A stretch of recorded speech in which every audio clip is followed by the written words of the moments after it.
وقالوا لن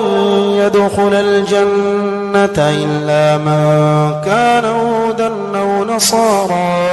تلك أمانيهم قل هاتوا برهانكم إن كنتم صادقين بلى من أسلم وجهه لله وهو محسن فله أجره عند ربه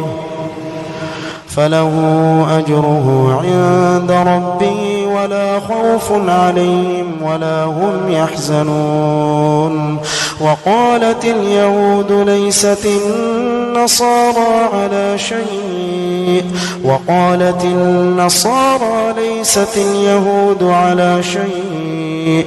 وهم يتلون الكتاب كذلك قال الذين لا يعلمون مثل قولهم فالله يحكم بينهم يوم القيامة فيما كانوا فيه يختلفون ومن أظلم ممن منع مساجد الله أن يذكر فيها اسمه وسعى في خرابها أولئك ما كان لهم من يدخلوها إلا خائفين لهم في الدنيا خزي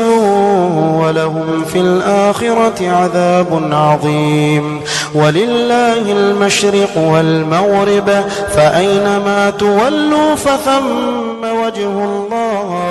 إن الله واسع عليم وقالوا اتخذ الله ولدا سبحانه بل له ما في السماوات والأرض كل له قانتون بديع السماوات والأرض وإذا قضى أمرا فإنما يقول له كن فيكون وقال الذين لا يعلمون لولا يكلمنا الله أو تأتينا آية كذلك قال الذين من قبلهم مثل قولهم تشابهت قلوبهم قد بينا الآيات لقوم يوقنون إنا أرسلناك بالحق بشيرا ونذيرا ولا تسأل عن أصحاب الجحيم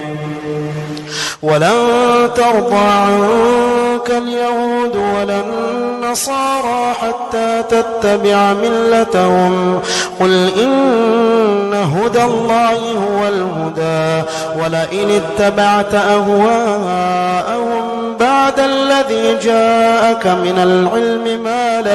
ما لك من الله من ولي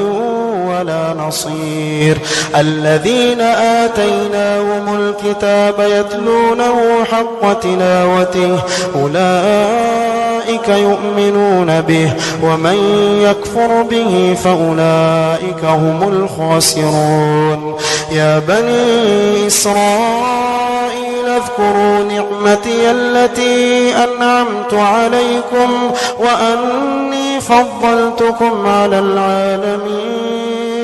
اتقوا يوما لا تجزي نفس عن نفس شيئا ولا يقبل منها عدل ولا تنفعها شفاعة ولا هم ينصرون